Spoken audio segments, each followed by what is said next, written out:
The spectacle of a nation's leader being captured is a dramatic, pivotal moment in international affairs. These moments are not merely the end of a manhunt. They mark the collision of politics, law, and military power, and they raise questions about sovereignty, justice, and intervention. In our digital age, fiction can mimic reality and blur the line between fact and speculation.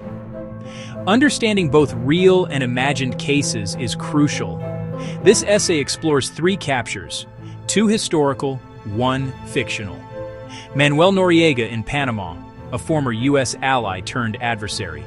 Saddam Hussein in Iraq, toppled after a massive invasion and months-long search. And a fictional circulation, the supposed capture of Nicolas Maduro. By comparing real and fictional accounts, we see the nature of power, the limits of intervention, and the danger of misinformation. The decision to seize a foreign leader is among the most consequential a nation can make.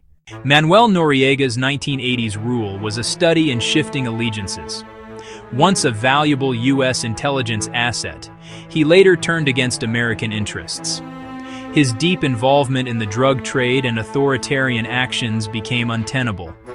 After annulling the 1989 election and declaring a state of war, Washington's patience broke.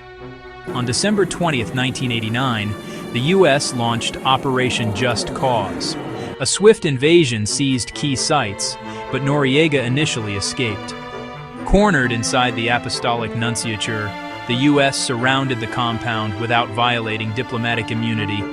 A campaign of psychological pressure followed, loud rock music blasting day and night. Diplomatic talks tightened the vice. On January 3, 1990, Noriega surrendered. Extradited to the U.S., he faced charges of drug trafficking, racketeering, and money laundering.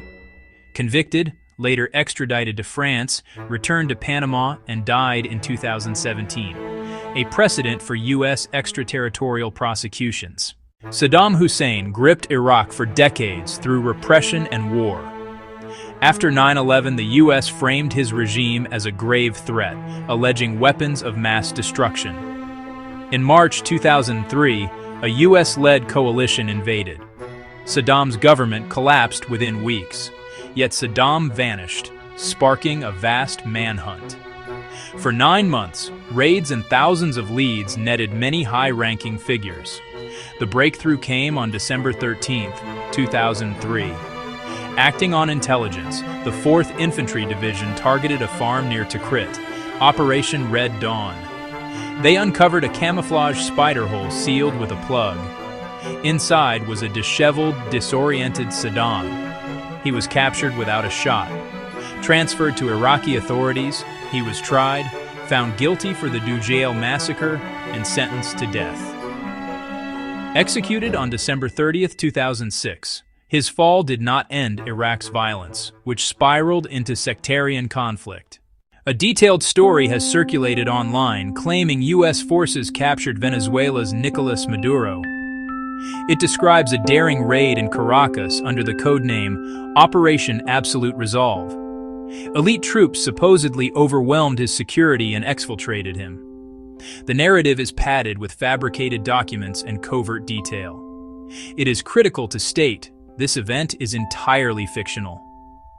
As of today, January 8, 2026, fact-checkers have debunked the claim. No such operation occurred. The captures of Noriega and Saddam forced a debate on sovereignty versus international justice. Critics warned of American overreach and head-of-state immunity under international law. Proponents argued certain leaders forfeit protections through crimes like drug trafficking or crimes against humanity. Trials were framed as steps toward accountability for rulers long beyond the law. The tension between self-rule and global responsibility remains unresolved. The fictional Maduro story adds a troubling weaponized layer: disinformation. Fabrications exploit divisions, mislead the public, and can provoke diplomatic friction. In a volatile climate, viral fiction disguised as news can trigger crisis. History shows actions have legal and political consequences. Extraordinary claims demand skepticism and credible sources. Noriega and Saddam are documented history. Maduro's alleged capture is fiction. Distinguishing fact from narrative is a civic duty in an age of misinformation.